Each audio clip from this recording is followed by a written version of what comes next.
జై పూలే, జై పూలే. ఒకసారి గట్టిగా అనండి, ఎందుకంటే ఇప్పుడు అందరు ఆకలితో ఉన్నారు నాకు తెలుసు. బట్ ఆకలిని పోగొట్టడానికి ఒకసారి పూలేని గుర్తు చేసుకుందాం. మనం ఒక్క గంట సేపు అన్నం తినకపోతే అయ్యో అనుకుంటున్నాం. మరి ఇట్లాంటి అన్నం దొరికిన వాళ్ళు చాలా మంది రోడ్ల మీద ఉన్నారు. మరి వాళ్ళందరూ ఇంకా ఆకలితో అలవాటించినప్పుడు ఆ బాధ ఏంటో తెలుసుకోవాలి మనం. అందుకో గంట సేపు ఆలస్యమైంది. ఆ ఆకలి బాధ కూడా మనకు తెలవాలని చెప్పేసి మరి మీటింగ్ కూడా లేట్ అయింది. వాస్తవానికి మీటింగ్కు లేట్కు నాకు సంబంధం లేదు. మీరే 1.5 hour లేట్ వచ్చింది. లేకపోతే 1.5 hour బిఫోర్ మీటింగ్ జరిగేది. సో మరి ఈనాటి మన బీసీ రాజ్యాధికార సభకు అధ్యక్షత వహిస్తున్నటువంటి పెద్దలు చొప్పదండి మాజీ జడ్పీటీసీ మన సాంబయ్య గారు, అదేవిధంగా ఈ కార్యక్రమాన్ని ఎంతో కష్టపడి కదా 2 వారాల నుంచి కూడా ఈ ప్రోగ్రాంను కోఆర్డినేట్ చేసినటువంటి విశ్వం గారు, అదేవిధంగా సోదరి సరోజ గారు, మా దగ్గర వారికి నిజంగా కూడా మాట్లాడమన్నా కానీ మాట్లాడలేదండి. చాలామంది మాట్లాడాలని అడిగారు, మనం మాట్లాడమన్నాను. ఎందుకంటే లాస్ట్ 2 weeks నుంచి కూడా ఈ ప్రోగ్రాం కొరకు కష్టపడ్డారు. సో వారికి ప్రత్యేకంగా ధన్యవాదాలు. అదేవిధంగా హైదరాబాద్ నుంచి ఈ ప్రోగ్రాం గురించి ఆర్గనైజ్ చేయడానికి ఇచ్చేసినటువంటి మా మిత్రులు వేణు, అదేవిధంగా బైరి శేఖర్ గారికి కూడా ప్రత్యేకంగా అభినందనలు. మరి ఈ కార్యక్రమంలో పాల్గొంటున్నటువంటి మరొక ఇంపార్టెంట్ స్పీకర్ మనకు ఇంతకుముందే మన రిజర్వేషన్ల ఇష్యూస్ గురించి అద్భుతంగా మాట్లాడినటువంటి మన ప్రసన్న హరికృష్ణ గారికి, అదేవిధంగా సభని వెంకట్ గారికి, మరి కార్యక్రమం కొరకు హైదరాబాద్ నుంచి వచ్చేసినటువంటి కీర్తిలత గౌడ్ గారికి, అదేవిధంగా మా ఇలా వెంకన్న గారు సారి ఏం మాట్లాడలేకపోయిన పరిస్థితి, విజయ్ కుమార్ గారు, అదేవిధంగా నారాయణ గారు చాలామంది ఉన్నారు. అదేవిధంగా హైదరాబాద్ నుంచి మార్చి వచ్చిన చాలామంది మిత్రులు ఉన్నారు. మరి కార్యక్రమంలో పాల్గొంటున్న మీ అందరికీ కూడా నా యొక్క నమస్సుమాంజలు. కొంత కాలాతీతం అయింది, బట్ అయినప్పటికీ కూడా నేను చెప్పాల్సిన విషయం 100% చెప్పాల్సిన పరిస్థితి ఇది. సో చెప్పి ముగిస్తాను. ఒక అరగంట మీరు రూమ్లో పట్టాల్సిందిగా కోరుతున్నాను. ఒకవేళ నిజంగా ఎవరికైనా బాగా ఆకలేసిందంటే వెళ్ళాలనుకుంటే మొదలే వెళ్ళండి, మధ్యలో మాత్రం డిస్టర్బ్ చేయొద్దని చెప్పుకుంటున్నాను. ఇకపోతే ఈరోజు మీరు చాలామందికి అనుమానం ఉండొచ్చు, ఎందుకు ఈ పీసీఐఎఫ్, దీనివల్ల ఏ ఊరుగా పెట్టబోతున్నారు, అసలు ఈ సంస్థ అవసరమా అనేటువంటి విషయాన్ని మొదట మీకు నేను తెలియజేసి మిగతా విషయాల్లోకి వస్తాను. మిత్రులారా, గత 78 సంవత్సరాల స్వాతంత్ర కాలంలో బీసీలకు జరిగినంత అన్యాయం ఎవరికి జరగదు. ఎట్లా జరిగింది, ఏ విధంగా జరిగింది అనేది నా ఉపన్యాసంలో నేను చెప్తాను. అయితే ఈ బీసీలకు జరిగినటువంటి అన్యాయాల గురించి చాలామంది బీసీలకు తెలియదు. ఇవాళ గ్రామాలకు వెళ్ళి ఎవరినన్నా బీసీ అంటే ఆయన కులం చెప్తాడు, కానీ బీసీ అంటే ఎందుకంటే ఈ రోజు కూడా బీసీల అవగాహన లేదు. ఈ రోజు కూడా బీసీల అవగాహన గ్రామాలలో లేదు. సో అందుకే గ్రామాలలో గడప గడప బీసీ నాదాన్ని, బీసీ వాదాన్ని తీసుకెళ్లాలనేటువంటి ఉద్దేశంతో, ఈ బీసీ భావజాలాన్ని వ్యాప్తి చేయాలనే ఉద్దేశంతో బీసీఐఎఫ్ పెట్టడం జరిగింది. ఇవాళ సంఘాలు లేవా? చాలా సంఘాలు ఉన్నాయి. మరి ఆ సంఘాలు కూడా పనిచేస్తున్నాయి కదా అంటే, ఆ సంఘాల్లో కూడా నేను చాలామందిని చూశాను, వాళ్ళకు కూడా సభ్యత్వం అనేది అంతగా లేదు. గత 1.5 year నుంచి బీసీఐఎఫ్ వచ్చిన తర్వాత మనం స్టాటిస్టిక్స్తో ఏం జరిగిందో ప్రజలకు తెలియజేస్తుంటే ఇవాళ అందరూ కూడా స్టాటిస్టిక్స్ గురించి మాట్లాడుతున్నారు. అందుకే మనకి ఎప్పుడైనా ఇన్ఫర్మేషన్ ఇస్ పవర్. ఆ ఇన్ఫర్మేషన్ నేను మీకు అందిస్తూ ఉన్నాను. ఈరోజు రాష్ట్ర ప్రభుత్వం కులగన్న జరిగిందంటే వాళ్ళు ఏదో కామారెడ్డి డిక్లరేషన్లో ఇచ్చిళ్ళు కాబట్టి వాళ్ళు ఏదో సచ్చులతోటి లేదా చిత్తశుద్ధితో చేసింది అనుకుంటే మన పొరపాటు. ఇంతకుముందే ప్రసన్న హరికృష్ణ గారు చెప్పారు, నేను దాంట్లో ఎక్కువ డెప్త్గా పోదలుచుకున్నాను.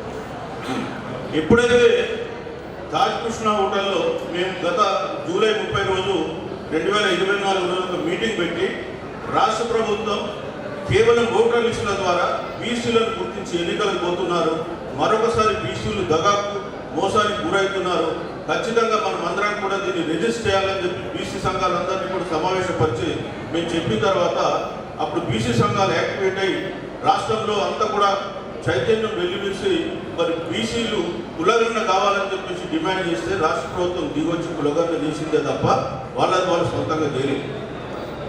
అట్లాగే మనకు చూస్తున్నాం చాలా ఈ మధ్యకాలంలో ఎమ్మెల్సీలు కానీ అదేవిధంగా మంత్రులు కూడా చూస్తే కొంత బీసీలకు వాటా రావడం జరిగింది. సో మనం బీసీ వాదాన్ని కొంత గడప గడపకు తీసుకెళ్ళినప్పుడు మరి ఇంకా ఎట్లాంటి పరిణామాలు ఉంటాయో రాబోయే కాలంలో మీరు అందరూ చూస్తారు. ఇవాళ మేము బీసీఐ పెట్టినటువంటి ముఖ్య ఉద్దేశం ఏంటంటే ఈ బీసీ వాదాన్ని పెంచాలి ఒకటి, రెండోది బీసీల కొరకు పనిచేస్తున్నటువంటి అన్ని సంఘాలను సమైక్యపరచాలి ఒకటి. సో మరి సంఘాలను సమైక్యపరిచినాం కాబట్టి ఇవాళ రాష్ట్రంలో కొంత బీసీ వాదం కూడా ముందుకెళ్ళింది. మూడవది ఏంటంటే రాబోయే కాలంలో బీసీఐ ఆధ్వర్యంలో ఈ రాష్ట్రంలో కనీసం 1000 మంది బీసీ నాయకులను తయారు చేయాలి మా టార్గెట్. రాబోయే కాలంలో వాళ్ళే ఈ రాష్ట్రాన్ని ఇంకా వేరే వాళ్ళు ఉన్నారు. వాళ్ళ రేవంత్ రెడ్డి గారు ఏమంటున్నారు మాట్లాడితే 50% సీలింగ్ను మేము బద్దలు చేస్తామంటున్నాం. మీరు సీలింగ్ బద్దలు చేయాల్సిన అవసరం లేదు, మేమే మీ రాజ్యాధికారాన్ని బద్దలు చేస్తామని చెప్తూ ఉన్నాం. అది ఆ చైతన్యం ఇవాళ మా దాంట్లో వచ్చింది కాబట్టి మేము ఇలా మీ ముందు ధైర్యంగా నిలబడి మాట్లాడగలం. అయితే ఇక్కడ బీసీఐఎఫ్ మిగతా వారి సంఘాలకు తేడా ఏంటని అనుకుంటే బీసీఐఎఫ్ అనేటువంటి సంస్థ రాజ్యాధికారం గురించి మాట్లాడుతున్న సంస్థ. ఇప్పటి వరకు ఉన్న బీసీ సంఘాలన్నీ కూడా చాలా వరకు ఏంటంటే స్కాలర్షిప్స్, హాస్టల్ అడ్మిషన్స్, కాలేజెస్ గురించి మాట్లాడింది. అంటే అది అవసరం లేదని కాదు, అవన్నీ కూడా అవసరమే. కానీ వాళ్ళ నేరులో పోయి మన వరకు ఉండేది మనమే సీట్లో కూర్చుంటే ఎన్నంటే మనమే శాంక్షన్ చేసుకోవచ్చు కదా, వాడేంటి మనకు శాంక్షన్ చేసేదని మనం. సో అందుకని మాకు వాళ్ళకున్న తేడా ఏంటంటే ఇవాళ రాజ్యాధికారమే అన్ని సమస్యలకు పరిష్కారం అనే ఉద్దేశంతో మనం బీసీఐఎఫ్ అందరి మైండ్ సెట్ను కూడా మార్చడానికి ప్రయత్నం చేస్తుంది. అయితే ఈరోజు బీసీలకు ఏం అన్యాయాలు జరిగినాయి అనే విషయం గురించి మాట్లాడాలంటే మొట్టమొదట భారత రాజ్యాంగంలోనే బీసీలకు తీవ్రమైన అన్యాయం జరిగింది. భారత రాజ్యాంగంలో బీసీలు అంటే బ్యాక్వర్డ్ క్లాసులు కావు, బ్యాక్వర్డ్ క్లాసులు. ఎవరి క్లాసు? వీళ్ళని ఎట్లా గుర్తించాలి, వీళ్ళకి ఎలాంటి సౌకర్యాలు కల్పించాలి అనేటువంటి దాన్ని నిర్ధారించడానికి ఈ దేశంలో కేంద్ర ప్రభుత్వానికి 47 సంవత్సరాలు పట్టింది, 46 సంవత్సరాలు పట్టింది. 1947 నుంచి 1993 46 సంవత్సరాల కాలం బీసీలు మొత్తం కేంద్ర ప్రభుత్వ ఉద్యోగాలలో అందజేయబడ్డారు. రాష్ట్ర ప్రభుత్వం వస్తే 73, అంటే దాదాపు అది కూడా 26 సంవత్సరాలు రాష్ట్ర ప్రభుత్వానికి పట్టింది. అంటే 2 తరాలు నాశనమైనారు. రాష్ట్రంలో 1 తరం, కేంద్రంలో 2 తరాలు. కేంద్రంలో మొట్టమొదటి రిజర్వ్ 47 తర్వాత లక్షల ఉద్యోగాలు రిక్రూట్మెంట్ జరిగింది. ఒక్క ఉద్యోగంలో కూడా బీసీలు లేరు. 1993కి బీసీలు ఎంతమంది ఉన్నారని లెక్క తీస్తే 4%. కేంద్రంలో ఎస్సీ ఎస్టీలు అంటే వాళ్ళకు రాజ్యాంగంలో రాసినారు. నేను ఇంతకుముందో చెప్పిన మనం క్లాసులో ఉన్నారు, కానీ వాళ్ళకి ఏం చెప్పినారు?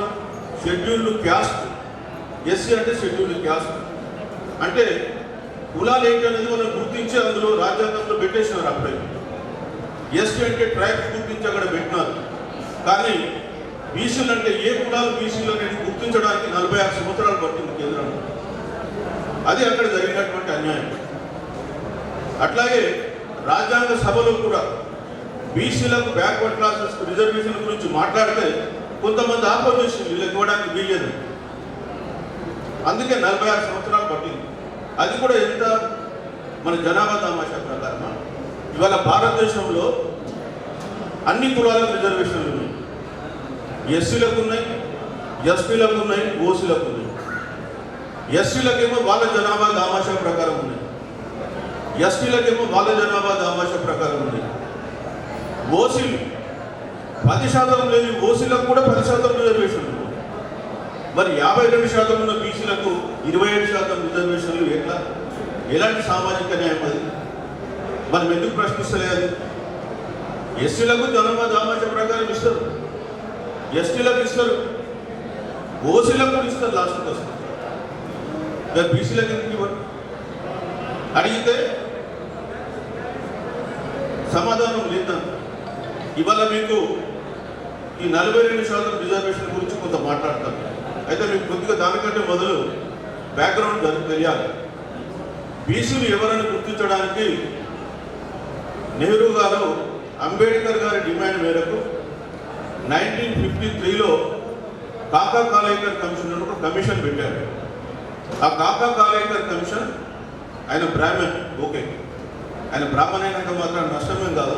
ఆయన కూడా 2399 కులాలు బీసీ కులాలుగా గుర్తించి వీళ్ళకు రిజర్వేషన్లు ఏ కేటగిరీ ఉద్యోగాలలో 50%, B and C category, D category ఉద్యోగాల్లో అదొక 50% ఇవ్వాలి. తర్వాత విద్యలో కూడా ఇవ్వాలని చెప్పేసి, అంటే ఎడ్యుకేషన్ ఇన్స్టిట్యూషన్లో కూడా ఇవ్వాలని చెప్పి రికమెండ్ చేస్తే నెహ్రూ గారు పార్లమెంట్లో పెట్టకుండానే 1960లో రిపోర్ట్ ఇచ్చి పక్కన పాడేసి ఇక అయిపోయింది. ఇక బీసీల గురించి మాట్లాడే సబ్జెక్ట్ లేదు.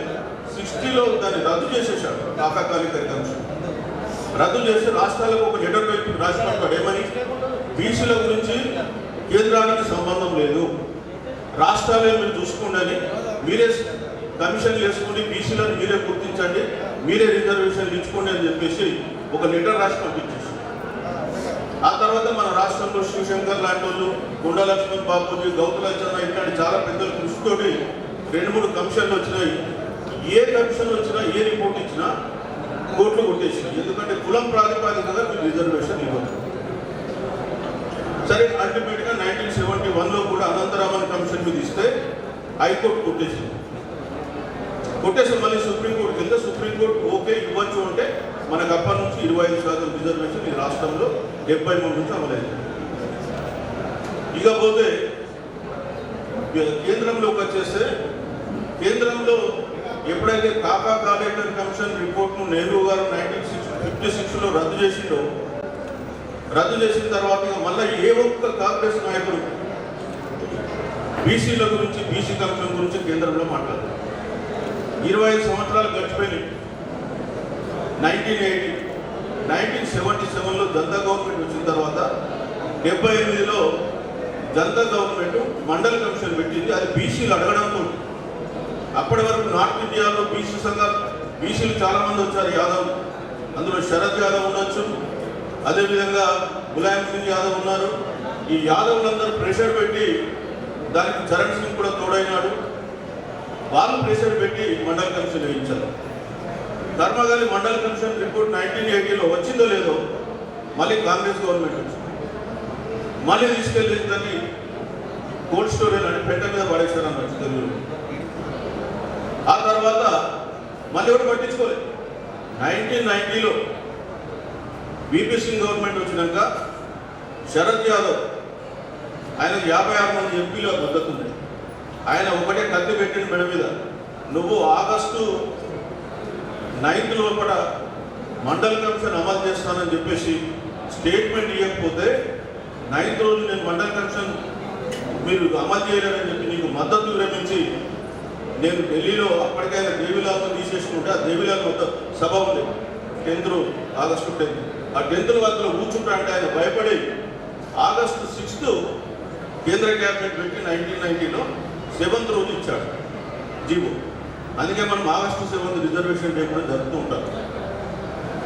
ఆ తర్వాత జరిగిన పరిణామాలు, ఆగస్టు 7th ఇవ్వగానే అప్పటి వరకు మౌనంగా కూర్చున్నటువంటి బీజేపీ, కాంగ్రెస్, ఈ 2 పార్టీలు కూడా బీసీలకు రిజర్వేషన్ ఇవ్వడానికి వీల్లేదని చెప్పేసి లోక్సభలో గొడవ.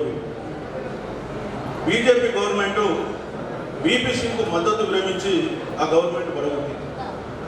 ఆ తర్వాత ప్రజల దృష్టి మరల్చడానికి కమండల్ యాత్ర చేసి దేశవ్యాప్తంగా రామ జన్మభూమి మెయిన్ ఇష్యూ అనుకుంటా రిజర్వేషన్లను పక్కన పడేసింది.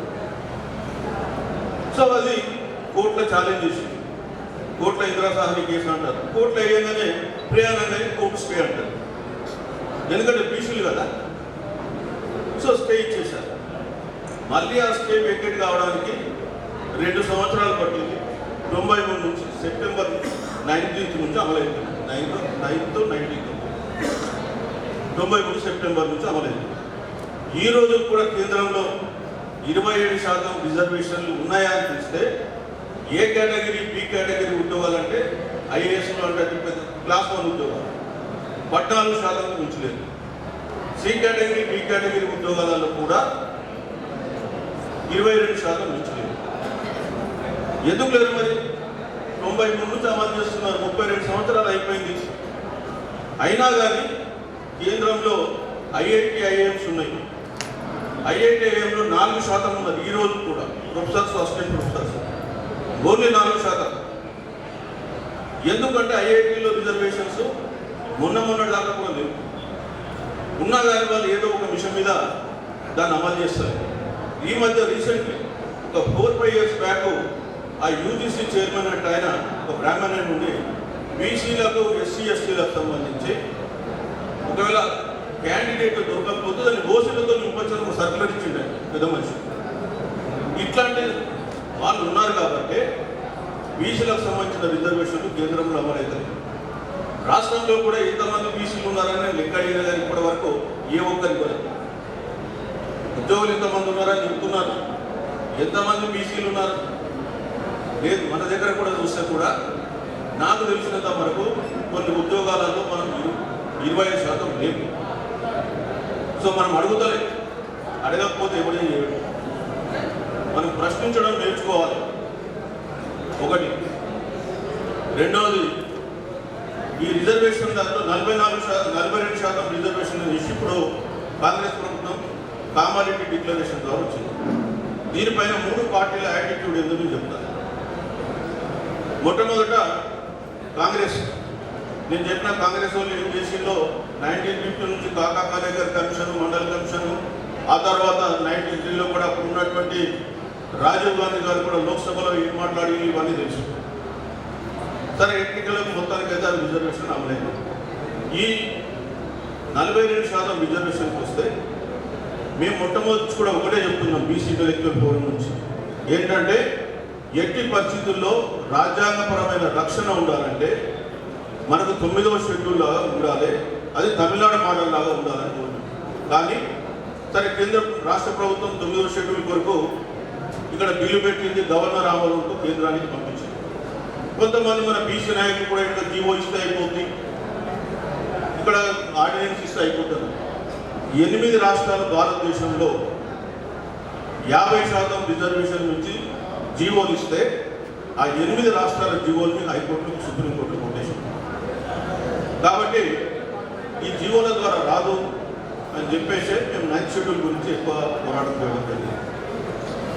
అయితే రాష్ట్ర ప్రభుత్వము చేయాల్సిన పద్ధతి ఏంటి? ఇక్కడ అఖిల పక్షాన్ని సమావేశపరిచి వాళ్ళను డౌట్స్ ఏమున్నాయో వాళ్ళని ఎక్స్ప్లెయిన్ చేసి ఆ తర్వాత కేంద్రం దగ్గరికి వెళ్ళి ప్రధానమంత్రిని కలిసి ఒప్పించి కేంద్రంలో లోక్సభ రాజ్యసభలో బిల్లు పాస్ చేసుకుని రాష్ట్రపతి ఆమోదంతో 9వ షెడ్యూల్లో పెట్టించుకుంటే రక్షణ ఉంటుంది. సరే, 9వ షెడ్యూల్లో పెట్టినంత మాత్రాన రక్షణ ఉంటుందా? అందులో కూడా కోర్టులు కొట్టేయచ్చు కదా అనేటువంటి డౌట్స్ ఉన్నాయి. అయితే దాంట్లో మేము ఏం చెప్తున్నాం అంటే ఇప్పటి వరకు 284 చట్టాలు 9వ షెడ్యూల్లో ఈ దేశంలో పెడితే ఒక్క చట్టం కూడా కోర్టు కొట్టాయి. అట్లనే రాజ్యాంగంలో ఉన్న ఒక ఈడబ్ల్యూఎస్ కేసు వచ్చింది. ఆ కేసులో కూడా సుప్రీంకోర్టు ఏమన్నది, ఈడబ్ల్యూఎస్ రిజర్వేషన్ కేసులో రిజర్వేషన్లకు ఇంత పర్సెంటేజ్ అనేది రాజ్యాంగ మౌలిక సూత్రం కాదు, కాబట్టి మౌలిక సూత్రానికి వ్యతిరేకం కాదు అని మనం కొట్టేయలేమని చెప్పి అనడంతో మనకి ఇవాళ ఇంకా ఎక్స్ట్రా బెనిఫిట్ వచ్చింది. అయితే 42% రిజర్వేషన్ సంబంధించి రాష్ట్ర ప్రభుత్వం చేయాల్సిన పని చేయాలి. ఇకపోతే బీజేపీ వాళ్ళ గురించి మనం ఎంత తక్కువ చెప్తే అంత బెటర్. కొంతమంది బీజేపీ వాళ్ళు ఎవరు ఉంటే నన్ను మన్నించాలి, మాకేం పార్టీలో అఫిలియేషన్ లేదు. ఆ రోజు 1980లో మండల్ కమిషన్కు వ్యతిరేకంగా మీరు పోరాడింది. సరే, అది గతం అనుకుందాం. మీరు మొన్న ఈడబ్ల్యూఎస్ తీసుకొచ్చింది 2019 జనవరిలో ఈడబ్ల్యూఎస్ రిజర్వేషన్ తెచ్చింది. ఎవరు అడిగినండి ఈడబ్ల్యూఎస్ రిజర్వేషన్ 10% కావాలని? ఈ దేశంలో ఏదైతే మేజర్ సిన్హా కమిషన్ అని ఒకటి కాంగ్రెస్ వాళ్ళు 2015లో మన్మోహన్ సింగ్ గవర్నమెంట్లో ఇచ్చింది. ఆ మేజర్ సిన్హా ఈడబ్ల్యూఎస్ రిజర్వేషన్ సంబంధించి వాళ్ళు ఏం చేసిండ్రు, ఆయన దేశమంతా తిరిగి ఓసీలకు ఆర్థిక పరంగా ఏం చేయాలి, ఇతరత్ర ఏం చేయాలని చెప్పింది. కానీ రిజర్వేషన్ల గురించి ఆయన రిపోర్ట్లో ఎక్కడ లేదు. రిపోర్ట్లో ఎక్కడ కూడా ఇవ్వలేదు. నేను మొత్తం ఆ 110 పేజీల రిపోర్ట్ చూసిన పొరపాటు ఎక్కడన్నా నేను తప్పు చదువుతున్నాను. నేను 1-3 సార్లు చూసిన కానీ నాకు ఇక్కడ వాళ్ళు ఇవ్వకపోయినా వీళ్ళు ఏం చేసిండ్రు, 2019 జనవరి 7 రోజు క్యాబినెట్ ఆమోదం, 8వ తారీఖు రోజు లోక్సభ ఆమోదం, 9వ తారీఖు రోజు రాజ్యసభ.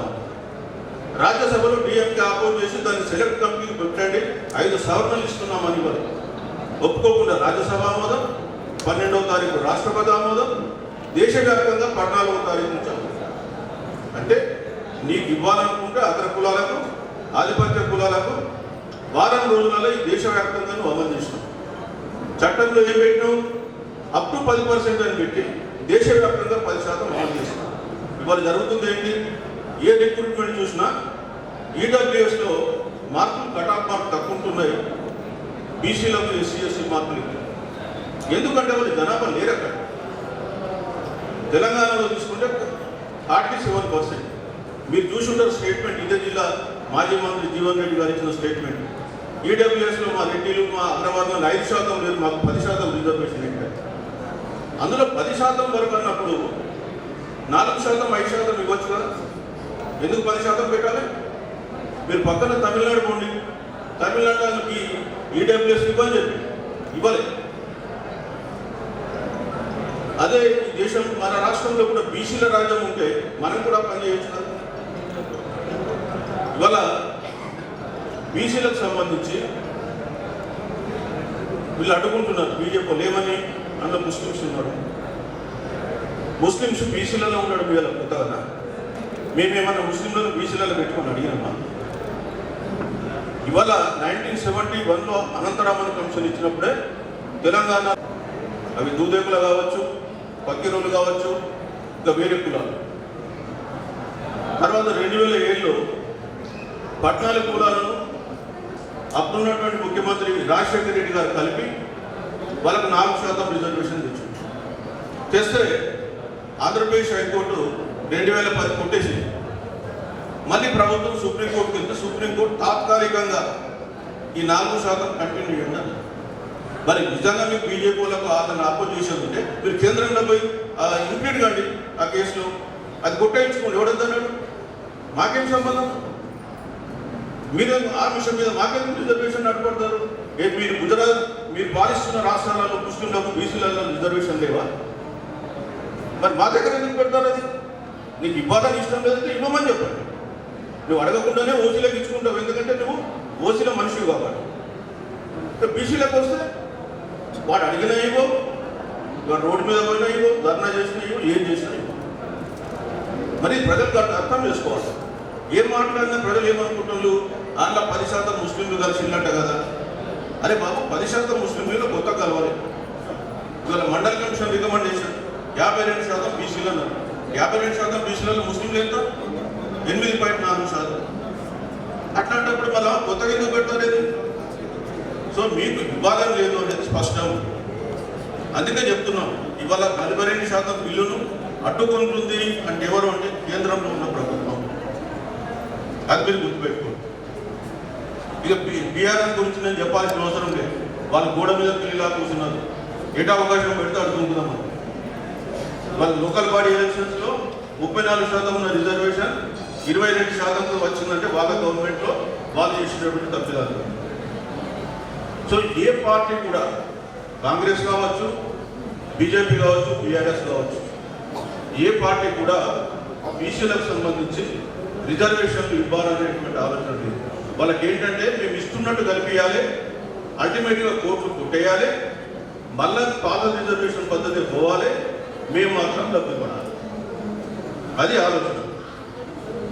కానీ ఈ ప్రజలకు ఈ విషయాలను అవగాహన కల్పిద్దామనే ఉద్దేశంతో మేము బీసీఐకి వస్తున్నాం. రెండవది, రాజ్యాధికారం గురించి మనం మాట్లాడే భాగంలో అసలు ఎమ్మెల్యేలు ఎంతమంది ఉన్నారు తెలంగాణలో? మనం ఇక్కడ సీట్ల గురించి పోరాటం చేస్తున్నాం. అయ్యో నన్ను పిలవలే, డాష్ మీద నన్ను పిలవలే. అరే అసెంబ్లీలోకి ఉండే బాబు, అక్కడ కదా మనకు కావాల్సిన సీట్లు ఇవి కావు కదా. అసెంబ్లీలో ఏమన్నా మన సీట్లు? ఇక స్వాతంత్రం వచ్చినప్పటి నుంచి ఇప్పటి వరకు 16 సార్లు అసెంబ్లీ ఎన్నికలు జరిగింది. 16 సార్లు అసెంబ్లీలు అంటే ఒకసారి 102, ఒకసారి 106, ఇప్పుడు 119 స్థానాలు ఉన్నాయి. ఇవన్నీ కలిపితే 1742 అసెంబ్లీ స్థానాలలో ఎవరి జనాభా ఎంత, ఈ జనాభా ప్రకారం వీళ్ళకి ఎంత రావాలని చూస్తే ఇవాళ రెడ్డిస్ ఉన్నారు. రెడ్డి జనాభా 14,70,000. ఇది 2014 సమగ్ర కుటుంబ సర్వే. 14,75,000లో 4% రాష్ట్ర జనాభా, వాళ్ళకి రావాల్సిన సీట్లు 71, వచ్చినాయి 578. రావాల్సింది 71, వచ్చిన 578, లాభం పొందింది 507 సీట్లు. అదేవిధంగా విలువ వాళ్ళ జనాభా 1,02,000, 0.28%. రావాల్సింది 5 సీట్లు వాళ్ళకి. మొత్తం ఇప్పటిదాకా జరిగిన ఎన్నికలన్నా ఇప్పటి వరకు వచ్చినాయి 148.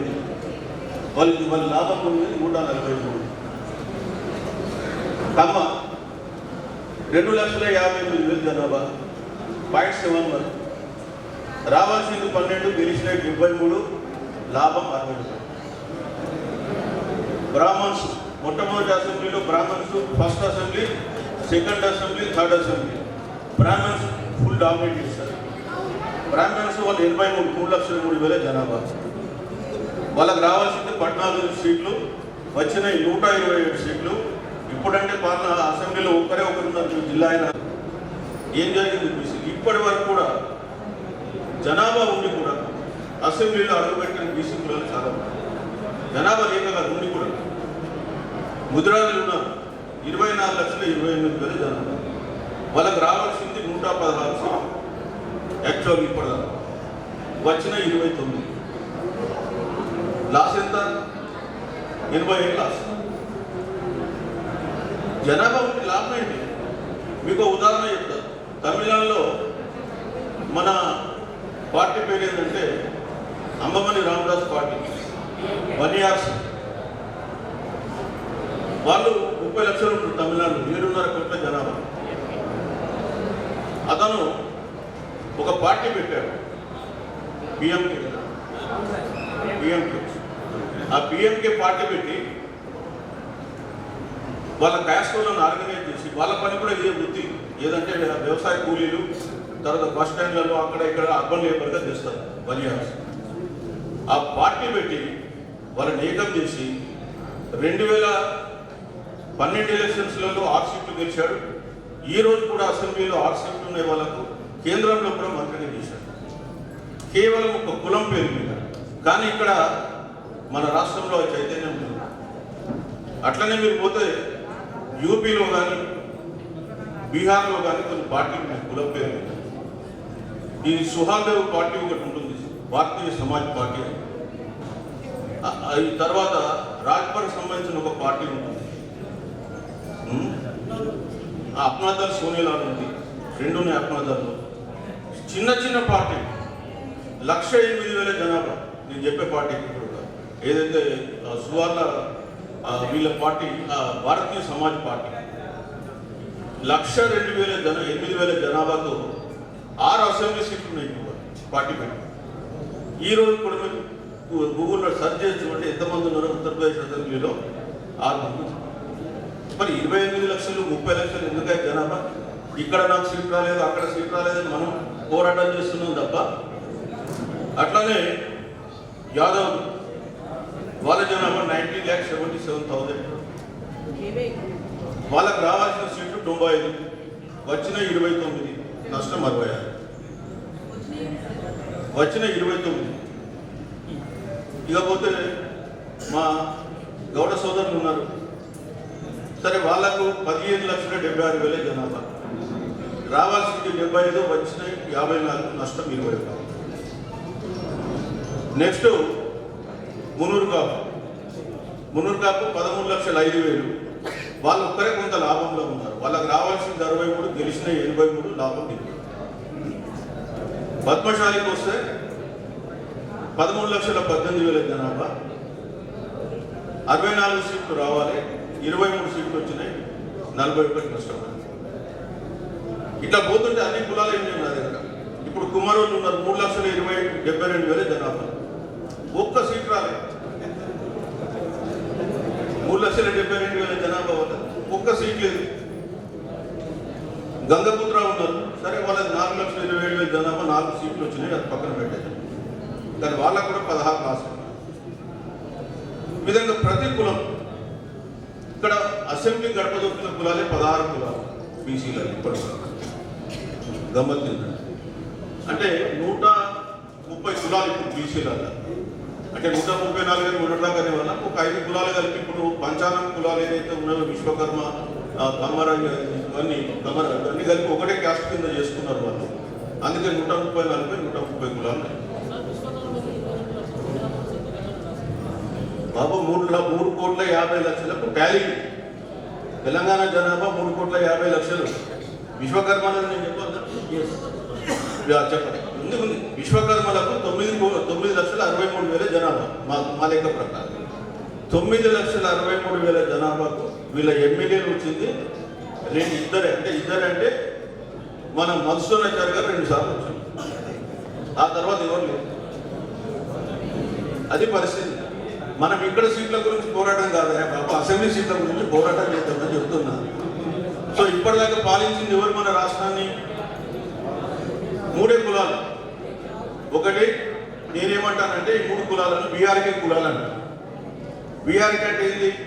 పాలించింది ఒకటి వెలుమ, రెండోది రెడ్డి, మూడోది మరి ఎలాగాలం వీళ్ళనే పాలించేలాగా చేద్దామా లేక బీఆర్కే కులాలకు బీఆర్ఎస్ ఏమని ఇచ్చేది ఉందా లేదా?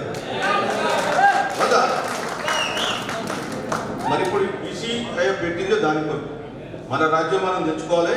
చాలా బాగా మీరు పాలించింది చాలు, మీకు ఇంకా బీఆర్ఎస్ ఇస్తాం, ఇక మేమే దాన్ని రాజ్యాధికారం తీసుకుంటామని చెప్పాలి. అందుకొరకే మనం రాజ్యాధికార మీకు విద్యా ఉద్యోగాలలో చెప్పిన రాజ్యాధికారంలో కూడా మన ఎమ్మెల్యేల సీట్లు ఏంటో చెప్పిన. ఇప్పుడు నేను ఈ ఇజ్జత్ హుకుమత్ అనేది బుక్కింది. యాక్చువల్గా 28వ తారీఖు రోజు దీన్ని ప్రచురిస్తున్నాం. ఇందులో మీకు సంబంధించిన డాటా అన్నీ ఉన్నాయి, ఏ కులాల ఏంటనేది. సో దాంట్లో మేము ఏం చెప్తున్నామంటే మీకు బడ్జెట్ల గురించి చెప్తా కొన్ని విషయాలు. అసలు తెలంగాణ ఎందుకు తెచ్చుకున్నాం మనం అనుకోవాలి.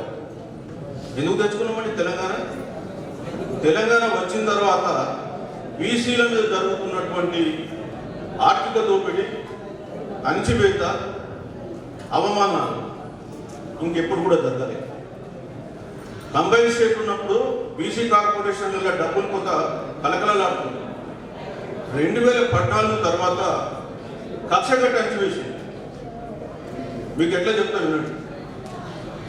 గత 2014 నుంచి 2025 వరకు రాష్ట్ర ప్రభుత్వం వాళ్ళ బడ్జెట్లో 18,17,000 కోట్లు ఖర్చు పెట్టింది. బడ్జెట్లో 18,17,000 కోట్లు. కానీ బీసీలకు ఎంత వచ్చింది అందులో షేరు? 11 సంవత్సరాలలో బీసీలకు ఖర్చు పెట్టింది 28,000 కోట్లు. ఎంత పర్సెంటేజ్ వచ్చింది? 1.5% వస్తుంది. అంటే బీసీలు జనాభాలో 61% సమగ్ర కుటుంబ సర్వే ప్రకారం. కానీ ఖర్చు పెట్టింది 1.5%. మరి బీసీలు ఎక్కడ డెవలప్ అవుతారు? మన రాష్ట్రంలో గత గవర్నమెంట్లో ఉన్నప్పుడు 13 కార్పొరేషన్లు ఉన్నాయి. ఈ 13 కార్పొరేషన్లకు గాను ఎంబీసీ అందులో ఒకటి. ఎంబీసీలో 36 కులాలు ఉన్నాయి. ఈ ఎంబీసీ కులాలకు కలిపి 3,815 కోట్లు కేటాయించి ఖర్చు పెట్టింది ఎంత అంటే 187 కోట్లు. 18 కోట్లు. ఖర్చు పెట్టింది ఎంత అంటే 18 కోట్లు. 3,815 కోట్లు కేటాయించి ఈ ఎంబీసీ కులాలకు ఖర్చు పెట్టింది 18 కోట్లు. నేను ఎప్పుడు చెప్తూ ఉంటాను, సీఎం క్యాంప్ ఆఫీస్లో రోజు చాయ్ బిస్కెట్లు తింటారు, భోజనాలు చేస్తారు, వాటికి నెలకు 18 కోట్ల ఖర్చు అయింది. అంటే ఇలా బతుకు చాయ్ బిస్కెట్ల పూట కూడా కాదు. సీఎం ఆఫీస్ అది కూడా ఒక నెల, ఇది 10 సంవత్సరాల పట్టింది. మళ్ళీ ఈ గవర్నమెంట్ వచ్చినాక వీళ్ళొక 9 కార్పొరేషన్లు చేసింది, ఏదో పూర్తి చేస్తామని 22 కార్పొరేషన్లు అయినాయి. వీళ్ళు పోయిన సంవత్సరం 9,200 కోట్ల బడ్జెట్ ఇచ్చింది. అంటే ఎంత ఖర్చు పెట్టింది? ఎంత ఖర్చు పెట్టిందంటే 2,080 కోట్లు ఖర్చు పెట్టింది. అంతకుముందు కనీసం 3,000 కోట్లు ఖర్చు పెట్టింది. వీళ్ళు వచ్చి 2,080 చేసింది. మేము కామారెడ్డి డిక్లరేషన్లో ప్రతి సంవత్సరం 20,000 కోట్లు ఇస్తాం అంటే 40,000 కోట్లు రావాలి. ఖర్చు పెట్టింది ఎంత? పోయిన సంవత్సరం 2,080 కోట్లు, ఈ సంవత్సరం ఖర్చులో ఉంది. అంటే బీసీలు ఎట్లా కనిపిస్తుందో అనిపిస్తుంది రాష్ట్ర ప్రభుత్వానికి. ఇంత బీసీ ఉద్యమం నడిచినా ఇవాళ బీసీలు అంటే రాష్ట్ర ప్రభుత్వానికి లెక్క లేదు. బాబు కొద్దిగా కూర్చోండి. బీసీలు అంటే ప్రభుత్వాలకు లెక్కలేదు. బీసీలకు అన్యాయం చేయడం ఒక ఎత్తు, ఇవాళ అవమానపరచడం ఒక ఎత్తు. వాళ్ళు పైసలు కేటాయించలే, అది అన్యాయం. కానీ మేము ఇస్తామని చెప్పి ఇవ్వకపోవడం అనేది అవమానం. మరి అవమానంకు మనకు ఆత్మాభిమానం లేదా? ఎందుకు మనం అడుగుతారే? ఇక్కడ కూర్చొని మనం మాట్లాడుతున్నాం. 22 కార్పొరేషన్లు ఒక్క రూపాయి ఇవ్వలేదు గత 2 సంవత్సరాల నుంచి. ఒక్క రూపాయి ఇవ్వలేదు గవర్నమెంట్ కార్పొరేషన్లో. ఏం తమాషానా? ఇవాళ మార్వాడోడు వచ్చిండు, వాడి రాష్ట్రాన్ని చూస్తున్నాడంటే నువ్వు అసలు బీసీలను ఎదిరిస్తూనే లేదు. ఒక్క రూపాయి ఇస్తలేదు ఆర్థిక పరంగా అభివృద్ధి కావడానికి. వాళ్ళు టోటల్గా అందివేస్తున్నావు. ఇరిగేషన్కు కావాలనుకుంటే ఇచ్చుకుంటున్నారు. లాస్ట్ ఇయర్ ఇదే గవర్నమెంట్ ఇరిగేషన్ మీద 22,000 కోట్లు ఖర్చు పెట్టింది. బీసీల మీద ఎంత పెట్టింది? 2,080 కోట్లు. అంటే ఏది ఇంపార్టెంట్, ఏది అన్ఇంపార్టెంట్ మనం ఏది కూడా అర్థం చేసుకునే స్థితిలో ఉన్నాం. ఎంతసేపు ఏంటంటే ప్రభుత్వం విసిరేస్తున్న ఆ రేషన్ కార్డులు, ఆ పెన్షన్లు, వీటి మీద తినుకుంటా నాకైతే చాలా బ్రహ్మాండంగా ఉన్నాను. ఇవాళ ఏమైపోయింది ఆర్థిక రంగంలో మన పరిస్థితి రోజు రోజుకు దిగజారి. ఇవాళ ప్రభుత్వానికి నువ్వు ఇవాళ 3,02,000 కోట్ల బడ్జెట్ పెట్టావు సీఎం గారు ఈ సంవత్సరం. ఎవడు కడుతున్నాడే సొమ్ములు? మా బీసీలు కడుతున్న పనులు కావాలి. మరి అట్లాంటి మా బీసీల మీద ఎందుకు ఖర్చు పెట్టాం? మరి మేము కట్టే డబ్బులు కూడా మాకు ఇవ్వరా? ఇవాళ ఒక్క సారా మీద 45,000 కోట్లు ఖర్చు పెడుతున్నాం. 45,000 కోట్లు రాష్ట్ర ప్రభుత్వానికి ఆదాయం వస్తుంది. 1,00,000 కోట్లు ఖర్చు అయితే దాన్ని 45,000 కోట్లు కూడా మాకు పెడతలేవు కదా 10 సంవత్సరాల. మేము తాగి 45,000 కోట్లు ఇస్తున్నాం అంతే కదా. అంటే మన బీసీలకు ఎప్పుడు కూడా ఏంటంటే మందు చూపే తప్ప ముందు చూపు లేదు. ఇది మన బాధ. కొంతసేపు మాకు ఈ దేశంలో అత్యధికంగా మందు తాగే రాష్ట్రం ఏదన్నా ఉందంటే, లిక్కర్ తాగే రాష్ట్రం ఉందంటే తెలంగాణ. అత్యధికంగా తాగుతుంది. జాతీయ సగటు వచ్చి 22 అంటే 100 మందిలో 22 మంది తాగితే తెలంగాణలో 51 మంది తాగుతారు. ఇది తెలంగాణ స్టాటిస్టిక్స్. ఇలా నేను చెప్పేదానికి ఒక్కటి కూడా తప్పలేదు. అవన్నీ కూడా బై స్టడీ. ఓకే, సో మనం మందులో పొందుదామా, మరి ముందు చూపు పెట్టుకుందాం అనేది మనం నేర్చుకోవాల్సిన అంశం ఇప్పుడు. ఓకే, థ్యాంక్ యూ అన్న. ఇక పోతే మనం ఆర్థికంగా చిక్కిపోయిన మన విషయాన్ని నేను తెలియజేస్తున్నాను. ఇదే కాదు, సంపదలు నేను ఈ పుస్తకంలో 25 రంగాలలో బీసీలకు ఎట్లా నాశనం అయ్యారు, ఏమేమి రంగాలలో ఎట్లా ఉన్నామనే పొజిషన్ తీసుకొచ్చింది. ఇదే వెబ్సైట్లో కూడా 18 డిస్టిలరీస్ ఉన్నాయి, 5 బ్రీవరీస్ ఉన్నాయి, ఒక వైనరీ ఉంది. ఈ 24లో ఒక్కటి కూడా బీసీకి సంబంధించిన సంస్థ లేదు. అన్ని ఓసీలే. అంటే ఏందా బీసీలు ఏం చేస్తున్నా తాగడానికే పనికి వస్తారు. వీళ్ళు మత్తులో మనం వ్యాపారంలో వాళ్ళ అదే కదా జరిగేది. అట్లానే అనేక రంగాలు ఇవాళ సంపదలో అన్ని రంగాలు, ఏ రంగం నేను సిమెంట్ రంగం తీసుకున్నా, వస్త్ర రంగం తీసుకున్నా, లేదా మెడికల్ ఇంజనీరింగ్ కాలేజీలు, మెడికల్ కాలేజీలు ఏం తీసుకున్నా అన్ని వాళ్ళే. ఒకటే 2-3 కులాలు. ఫార్మా కులాలు అంటే ఈ రాష్ట్రంలో ఇవాళ 26 మెడికల్ కాలేజెస్ ఉన్నాయి ప్రైవేట్ రంగంలో. 26 మెడికల్ కాలేజీలలో ఒక 2 బీసీలు అయ్యింది. ఒకటేమో మీకు తెలుసు, మీరు వస్తుంటే ఆర్వీఎం ఉంటుంది దోర, అదొకటి ఉంది. ఇంకోటి నోవా అని ఒకటి హైదరాబాద్లో, నేను పేర్లు చెప్పదలుచుకోలేదు.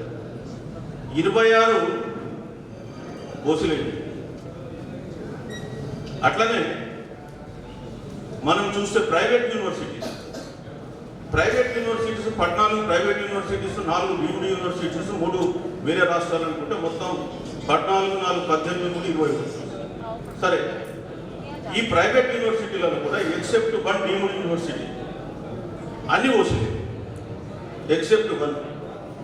అది మన మంజరైన ఇంకొక జబర్దస్త్ పేర్లు ఎందుకోలే, కానీ అన్ని కూడా ఓసీలే. ఇవాళ ప్రైవేట్ యూనివర్సిటీస్ వచ్చినాయి, అదే ప్రైవేట్ మెడికల్ కాలేజ్ వచ్చినాయి. ఇందులో నా ఉద్యోగాలలో మనకు రిజర్వేషన్ లేదు, సీట్ల నిబంధనలు కూడా రిజర్వేషన్ లేదు. అన్ని ఓపెన్గా అనుకుంటున్నారు, లాభాలతో గడిస్తున్నారు. ఇవాళ గవర్నమెంట్ యూనివర్సిటీస్లోనేమో వాడు ఉద్యోగాలు నింపడు, ఇది ప్రైవేట్ వాడు ఉద్యోగాలు ఇవ్వడు. మరి ఏం చేయాలి? చదువుకున్న వాళ్ళంతా పోయి ఎక్కడ పోవాలి? ఇదే సామాజిక న్యాయం అంటే. ఒకవైపు ఏమో గవర్నమెంట్ కాలేజీలలో 12 సంవత్సరాల నుంచి ఒక్క రిక్రూట్మెంట్ జరగలేదు, హాస్టల్ ప్రొఫెసరా ఏ ప్రొఫెసర్ ఏది కూడా. ప్రైవేట్ వాడు ఏమో నాకు రిజర్వేషన్ లేదు, నా ఇష్టంలో ఉంచుకుంటాను అంటే మరి సామాజిక న్యాయం ఏంటి? అందుకే ఈరోజు దేశంలో మొన్న స్టడీ చేశారు, అన్ఎంప్లాయ్మెంట్ స్టడీ. ఏ వర్గాలలో అన్ఎంప్లాయ్మెంట్ ఎక్కువ, డిగ్రీ చదివిన వాళ్ళ తీస్తే ఓసీలలో తక్కువ ఉంది, ఎస్సీ ఎస్టీ బీసీలలో ఎక్కువ, ఓసీలలో తక్కువ. ఈ స్టడీ నేను చెప్పింది కాదు, నా బుక్లో కూడా రాసినాను. ఏ స్టడీ ఎవరు చేసిందని. వాళ్ళకు ఎందుకు తక్కువ ఉంది? పరిశ్రమలు వాళ్ళే, ఇండస్ట్రీ వాళ్ళే, ఎడ్యుకేషన్ ఇన్స్టిట్యూషన్లు వాళ్ళే, వాళ్ళ మనుషుల్ని వాళ్ళు నింపుకుంటున్నారు. మరి వాళ్ళకి అన్ఎంప్లాయ్మెంట్ ఎందుకు ఉంటుంది? కూడా తక్కువ ఉంటుంది. మనకి ఏది లేదు కాబట్టి అన్ఎంప్లాయ్మెంట్ ఎక్కువ. మనకేమో ఎస్సీ ఎస్టీలకు ఇంతకుముందు చెప్పిన వాళ్ళ రిజర్వేషన్ ప్రకారం, వాళ్ళ జనాభా దామాషా ప్రకారం వాళ్ళకి రిజర్వేషన్లు ఉన్నాయి. ఓసీలకు 10% లేని కూడా 10% రిజర్వేషన్ ఉంది. కానీ బీసీలు 61% రాష్ట్ర జనాభా ఉంటే రాష్ట్రంలో ఉన్న ఉద్యోగాలలో 29% రిజర్వేషన్. సో ఇది బీసీలకు జరుగుతున్నటువంటి అన్యాయాన్ని నేను మరొకసారి మీకు తెలియజేస్తున్నా. ఇది ఒక రంగంలో కాదు, యాదృచ్ఛికంగా కాదు, ఇది ఒక బై డిజైన్. రాజ్యాధికారం వాళ్ళ చేతిలో ఉంది కాబట్టి వాళ్ళు తీసుకోగలరు. ఇవాళ మనకు అధికారం లేదు కాబట్టి ఇటు మనకు అసెంబ్లీలో స్థానం లేకుండా పోయింది, అటు వ్యాపారాలలో స్థానం లేదు, పరిశ్రమలో స్థానం లేదు, విద్యా ఉద్యోగాలలో కూడా స్థానం లేదు. మరి ఇక దేంట్లో స్థానం ఉందా? అందుకే మందు దాగి మత్తులో హ్యాపీగా పడుకుందని చెప్తున్నారు పాలకులు. సో మనం ఇప్పటికైనా కళ్ళు తెరవాలి, ఏం జరుగుతుందో తెలుసుకోవాలి. ఇవాళ వాళ్ళు ఎట్లా సాధించుకున్నారు ఇవన్నీ? ఇవాళ భారతదేశంలో మీకు ఇంకో విషయం చెప్తారు. మొత్తం 284 మంది బిలియనియర్స్ ఉన్నారు. ఈ 284 మంది బిలియనియర్స్లో తెలంగాణలో 18 మంది ఉన్నారు. భారతదేశంలో 3వ స్థానం ఉన్నారు. ఈ 18 మందిలో ఒక్కడంటే ఒక్కడు బీసీ ఎస్సీ ఎస్టీ లేడు, ఓన్లీ ఓసీ లేదు. మరి బీసీలు ఎందుకయ్యా? మన కేంద్ర ప్రభుత్వం రుణమాఫీ చేసిందంటే పారిశ్రామికవేత్తలకు 16 లక్షల గత 10 సంవత్సరాలలో కేంద్ర మంత్రి పార్లమెంట్లో ఇచ్చిన ఆన్సర్ నిర్మలా సీతారామన్ గారు 16,35,000 కోట్లు గత 10 సంవత్సరాల్లో రుణమాఫీ చేసింది. అందులో బీసీ ఎస్సీ ఎస్టీలు ఎవరు బ్యాంకుల నుంచి? నువ్వు బీసీలకు ఎస్సీ ఎస్టీలకు ఏదో పెన్షన్స్ ఇచ్చి ఏదో సబ్సిడీ ఇస్తే అప్పుడు సబ్సిడీలు ఇవన్నీ వేస్ట్ అనేక మీకు అన్నమాట. 16,35,000 కోట్లు నువ్వు ఎట్లా ఖర్చు పెడతావు 10 సంవత్సరాలు? ఇవాళ ముద్రా లోన్స్ అని ఇచ్చినారు, ఇందులో కూడా నేను ఇన్ఫర్మేషన్ ఇచ్చినాను. గత 10 సంవత్సరాల్లో ముద్రా లోన్స్ 33 లక్షల కోట్లు ఇస్తే బీసీలకు వచ్చినాయి 20%, ఎస్సీ ఎస్టీలకు వచ్చేస్తే 10%, మిగతా 65 నుంచి 70% ఓసీలకు వచ్చింది. వాడు అక్కడ రుణం తీసుకుంటాడు, మళ్ళీ కట్టకుండా ఏం కొడతాడు, మళ్ళీ రుణమాఫీ చేస్తాడు. అందులో ఇంకొక గమ్మత్తు, అనిల్ అంబానీ వాడు మీకు తెలుసు, ముఖేష్ అంబానీ వాడు ఒక సంస్థకు 46,600 కోట్లు తీసుకున్నాడు. తీసుకుంటే వాడికి 460 కోట్లు కట్టించుకొని 45,540 కోట్లు రుణమాఫీ చేస్తుంది. 46,000 కోట్ల 45,540 కోట్లు వాడికి రుణమాఫీ. ఏమై కామన్ మ్యాన్ పోతే రూపాయి ఇవ్వమంటే బ్యాంక్ కూడా ఇవ్వడు, వాడికి ఏమో 45,000 కోట్ల రుణమాఫీ చేస్తారు. ఇది ప్రభుత్వం. ఇది మాట్లాడకూడదు. మనం తెలుసుకుంటే ఏం జరుగుతుందండి. అందుకే మనం కోరేది ఏంటంటే జరుగుతున్న అన్యాయాన్ని ఖచ్చితంగా మనం తెలుసుకోవాలి, ప్రశ్నించాలి. ఈ చైతన్యం మనకు రావాలి. ఈ చైతన్యం ద్వారానే రాబోయే కాలంలో మన చైతన్యం ఓట్ల రూపంలో కన్వర్ట్ కావాలి. ఈ ఓట్ల సీట్ రూపంలో కన్వర్ట్ అయితే మనం సీట్లు సంపాదించుకోవాలి, రాజ్యాధికారం స్థాపించుకోవాలి. అదే బీసీ కొరకు ముఖ్యమైన ఉద్దేశం. దాని కొరకు మేము ప్రజల్లో చైతన్యం చేయడం కొరకు ఇప్పుడు జిల్లాల వారీగా సభలు నిర్వహిస్తుంది. రాబోయే కాలంలో ప్రతి జిల్లాలో కూడా చేస్తాం ఇట్లాగే. తర్వాత కాలంలో మండలాలకు వెళ్తాం, గ్రామాలలో కూడా వెళ్తాం. తర్వాత కాలంలో రాజకీయ పార్టీ కూడా వస్తుంది. 100% మనం బీసీ రాజ్యాధికారం పోరాటం చేయాలి. అన్యాయాన్ని ఎప్పటికప్పుడు మనం తెలియజేయాల్సిన అవసరం ఉంది. ఇవాళ నిరుద్యోగంలో నెంబర్ 1, కానీ ఆస్తులలో మనకు లేవు. మనం అనుకుంటున్నాం చాలా పెద్ద ఆస్తులు మనకు ఉన్నాయని, ఏం లేదు. ఇవాళ అగ్ర కులాలు, ఆధిపత్య కులాలు వాళ్ళు చేస్తున్నటువంటి మీకు సింపుల్గా ఒకటేనని చెప్పి నేను క్లోజ్ చేస్తాను. ఇప్పటికే టైం కూడా బాగానే. మీకు ఒక హైటెక్ సిటీ అని ఒకటి పడ్డది, తెలుసు కదా మీకు. చంద్రబాబు నాయుడు పీరియడ్, ఆ నాయుడు గారి పీరియడ్లో హైటెక్ సిటీ చేస్తే ఆయన ఏం చేసిండు? తన కులస్తులకు ఆయన చెప్పిండా వేరే చెప్పిండా నాకు తెలియదు, కానీ మ్యాక్సిమం అక్కడ హైటెక్ సిటీ ప్రాంతంలో 90% భూములు ఉన్నది ఒకటే ఒక కులం. దాని మీద ఒక లండన్కి సంబంధించిన లేడీ, లండన్ ఎకనామిక్ స్కూల్ పేరు నా బుక్లో రాశాను. అమ్మాయి రీసెర్చ్ చేసి పిహెచ్డి వచ్చిందా మీకు. 90% ఒకటే కులం వాళ్ళు ఉన్నారు. ఆ రోజు నాకు తెలిసిన ఒక సినిమా స్టార్ వాళ్ళు గచ్చిబౌలిలో ఫైనాన్షియల్ డిస్ట్రిక్ట్లో ఉన్నారు. 25 లక్షలకు ఎకరం చొప్పున ఉన్నారు. ఇవాళ 100 కోట్లు. అది ఎప్పుడు 1992. అంటే సమాచారం మొదలు లీక్ చేస్తే తక్కువ రేటుకు ఉన్నది ఇలా 100 కోట్లు. అవుటర్ రింగ్ రోడ్ వచ్చినప్పుడు కూడా అప్పుడున్న ముఖ్యమంత్రి సంబంధించిన వర్గాలు కొనుక్కున్నారు. ఇవాళ పెద్ద పెద్ద బిల్డర్స్ అయిపోయారు. మొన్న వచ్చినప్పుడు యాదాద్రి అని, రీజనల్ రింగ్ రోడ్ అని అప్పుడున్న వర్గాలు ఉన్నాయి. మరి బీసీలకు ఎవరు ఇస్తారా? రాజ్యాధికారం మన చేతిలో లేకపోయాది. ఆ అలైన్మెంట్ ఎట్లా పోతుందో తెలియదు. వీళ్ళు మొదలే అలైన్మెంట్లు అని ఇట్లా పోతే అట్లా పోతే, ఆ పక్కన కొనుక్కో, ఈ పక్కన కొనుక్కో, సో రేట్లు పెంచుకుంటారు. ఇదే నేను హైదరాబాద్ మెట్రోపాలిటన్ డెవలప్మెంట్ అథారిటీగా ఉన్నప్పుడు మా రింగ్ రోడ్ భోగాపేట నుంచి పోతే 25 లక్షలు ఇచ్చినాం పర్ ఎకర్ నష్టపరిహారం. మొన్న యాక్షన్ చేస్తే 2006లో 100 కోట్లకు పెంచారు. అంటే 2006లో 25 లక్షలు ఈక్వలెంట్ 2023లో 100 కోట్లు. మరి వాళ్ళు భూములన్నీ కొనుక్కున్నారు, అమ్ముకుంటున్నారు, వందల కోట్లు వస్తున్నాయి. మన దగ్గర ఏముంటాయి? సో మన అధికారం మన చేతిలో ఉంటే అవన్నీ మనకు వస్తాయి. ఇలా రాజ్యాధికారం అంటే ఏంటి? చీఫ్ మినిస్టర్ పోస్ట్లో కాదు, సంపద పైన నియంత్రణ ఉండాలి, బడ్జెట్ అలాట్మెంట్ అధికారం ఉండాలి, ప్రభుత్వ పాలసీస్ డిసైడ్ చేసే అధికారం ఉండాలి, ప్రభుత్వం నడిపే దాంట్లో మన ప్రాతినిధ్యం ఉండాలి. అందుకే ఇస్తాను. కొంతమంది ఇస్సా ఇజ్జత్ హుకుమత్ ఉర్దూ పదాలు కదా అనేటువంటి మాట కూడా మాట్లాడేది, అది కూడా పొరపాటు. ఇస్సా ఇజ్జత్ హుకుమత్ గ్రామీణ ప్రాంతంలో మాట్లాడే భాష నుంచి తీసుకున్నాడు. మన ఇంట్లో ఎవరు కూడా ఆస్తు పంపకాలు ఉంటే ఇస్తానే మాట్లాడతారు. ఇజ్జత్ అనే గురించి అందరికీ తెలుసు. హుకుమత్ అంటే అధికారం. ఇవి ఎందుకు పెట్టాల్సి వచ్చింది? పల్లె నుంచి వచ్చింది. ఒక ఉద్యమానికి ఒక ట్యాగ్లైన్ కావాలి. ఇవాళ సాయుధ రైతాంగ పోరాటం 1946లో వచ్చినప్పుడు నీళ్లు వాళ్ళు ఏమన్నారు? భూమి ముక్తి విముక్తి అన్నారు. తెలంగాణ ఉద్యమం వస్తే నీళ్లు నియమకారు. కొబ్రమేం గారు జల్ జంగల్ జమీన్ అన్నారు. సో ఈ 3 పదాలు పెట్టు. అయితే చాలా మందికి అర్థం కాదు. తెలుగులో చాలా పదాలు తెలియకుండానే మనకు అన్ని ఉర్దూ పదాలు మిస్ అయిపోతాయి. అసలైన తెలుగు అంటాడు. అసలు అంటే ఏంటంటే అసలు పదం ఇక్కడిది ఉర్దూ పదం, సిసల్ ఉర్దూ పదం, నికార్స్ అయింది ఉర్దూ పదం.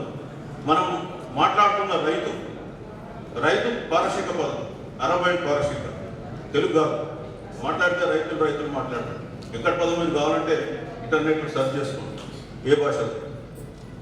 సో అట్లా అనేక భాషలు మన దాంట్లో అంతర్లీనమైంది. అందుకే తెలుగులో కూడా వాటా, ఆత్మగౌరవం, అధికారం అనుకుంటున్నారు. సో ఏ రంగంలో అయినా సరే, అది విద్యా ఉద్యోగాల, రాజకీయ రంగమా, నామినేటెడ్ పోస్టులా. నేను ఇంకా నామినేటెడ్ పోస్టుల గురించి చెప్పలేదు. ఈ మధ్యకాలంలో రాష్ట్ర ప్రభుత్వం వీళ్ళు వచ్చినాక 72 పోస్టులు నామినేట్ చేశారు.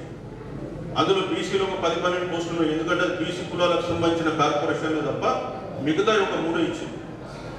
అన్ని ఒకటే వర్గం తీసుకున్నారు. మరి ఏ రాజ్యంలో ఉన్నది? ప్రజాస్వామ్యమా లేకపోతే ఒక వర్గానికి సంబంధించిన రాజ్యమా? ఒకటే వర్గానికి సంబంధించిన పోస్టులు 27 పోస్టులు ఇచ్చింది. మరి ఎందుకు ప్రశ్నిస్తలే మనం? అందుకే చెప్తున్నాం, బీసీలలో ఉండే ఈ జడత్వాన్ని మనం కొంత రూపుమాపాలి. ఈ ఆత్మన్యూనతాభావం బయటకు రావాలి. నేను ఎప్పుడు చెప్తుంటే ఏంటంటే, బీసీలలో ఒక ఎలిఫెంట్ మెంటాలిటీ ఉంటుంది. ఎలిఫెంట్ మెంటాలిటీ అంటే, సర్కస్ కంపెనీ ఏం చేస్తాడంటే, ఏనుగు పుట్టినప్పుడు ఆ చిన్న పిల్లని తీసుకొచ్చి ఒక గుంజ కట్టేస్తాడు. అది ఎంత పీకులాడినా కానీ అది ఆ గుంజ గట్టి ఉంటుంది, రాదు. పెద్దగైనాక కూడా అదే గుంజ కట్టేస్తాడు. పెద్దగైనాక ఏంటంటే ఆ గుంజ ఇట్లంటే ఏనుగు అది పెద్ద పెద్ద చెట్లను పడగొట్టుకుంటుంది గుంజ ఎంత. కానీ ఆ గుంజ అది అన్నది ఎందుకంటే దాని మైండ్లో ఫిక్స్ అయిపోయింది, నేను ఎంత లాగినా ఇది రాదు. మనం బీసీలకు కూడా కంటే ఇక మనం ఎంత చేసినా రాజాధికారులు రాదని మనం మెంటల్గా ఫిక్స్ అయిపోయి ఈ బానిసత్వానికి అలవాటు పడిపోయి. సో మనం ఈ మెంటాలిటీ నుంచి బయటకు రావాలి, ఒకటి. రెండోది, మనం కులాన్ని మనం ఎంతవరకు అంటే పెళ్ళిళ్ళు సంబంధాలు ఇంతవరకే కులం. బయటకు వస్తే మన కులాల మధ్య ఐక్యత పెంచుకుంటే 100% రాజ్యాధికారం. ఇవాళ బీహార్లో 2 కులాలు ఇవాళ పరిపాలన చేస్తున్న బీహార్లో నితీష్ కుమార్ ఆయన కుర్మి, అదేవిధంగా కోయిలి. ఇవి 2 కులాలు లవకృష్ణ కులాలు అంటారు. అంటే వాళ్ళ పూర్వీకులు ఒకళ్ళది లవులు ఒకళ్ళది కృష్ణుడు. జనాభా కలిపితే 11%. వీళ్ళు ఎన్నికల్లో పోటీ చేసి ఇద్దరు కలిసి బీహార్లో రాజ్యాధికారం యాదవ్ నుంచి లాక్కున్నారు. ఇద్దరు 2 కులాలు. మరి తెలంగాణలో ఎన్ని కులాలు లేవండి? మా నేత, గీత, ముదిరాజు, మునూరు కాపు ఇవన్నీ ఎన్ని లేవు? ఈ పాపులేషన్ అని చెప్తున్నా కదా, ఒక 4-5 కులాలు నిజంగా కూడా వాళ్ళు ఓట్ బ్యాంకును కన్సాలిడేట్ చేసుకుంటే ఈ రాష్ట్రంలో ఒక విప్లవం సృష్టిస్తారు. ఆ విషయం మనం మర్చిపోతున్నాం. ఇంతసేపు మనం 134 కులాలు 130 కులాలు ఐక్యత దాని మనం మాట్లాడడం. ఎవరి శాతం ఎందుకు రావాలో, వాటా ఎంత రావాలో ఆ 100% వాళ్ళకు వాటా ఇవ్వచ్చు. ఎలక్టెడ్ కాకపోతే నామినేటెడ్ ఇస్తాం. నేను ఇంతకుముందే చెప్పాను, 71 పోస్టులు ఇస్తాక ఏముంది నామినేషన్? మరి కొన్ని వేల పోస్టులు ఉన్నాయి నామినేటెడ్ పోస్టులు. కానీ మిగతా కులాలకు మనం నామినేటెడ్ పోస్టులు ఇవ్వచ్చు, ఎమ్మెల్సీలలో ఇవ్వచ్చు. 40 మంది ఎమ్మెల్సీలలో తెలంగాణలో 12 మంది బీసీలు. మరి మిగతా కులాలకు కూడా డాటా ఉంది. సో మనకు రావాల్సిన దాంట్లో ఎంపీలు కానీ, రాజ్యసభ కానీ, ఎమ్మెల్సీలు కానీ ఏ దాంట్లో మీకు ఇంకోటి డీసీసీ బ్యాంకులను దాంట్లో రిజర్వేషన్ ఉంటుంది. కోఆపరేటివ్ తెలంగాణలో 9 డీసీసీ బ్యాంక్స్ ఉంటాయి. 9 డీసీసీ బ్యాంకులలో ఒక రంగారెడ్డి హైదరాబాద్ డీసీసీ బ్యాంకులో మధ్యలో అతనికి ఎమ్మెల్యే టికెట్ ఇస్తే ఆయన రాజీనామా చేసి పోటీ చేసాడు. పోతే అదొక్కటే ఒకటి అక్కడ వైస్ చైర్మన్ బీసీ ఉంటే బీసీకి వచ్చింది.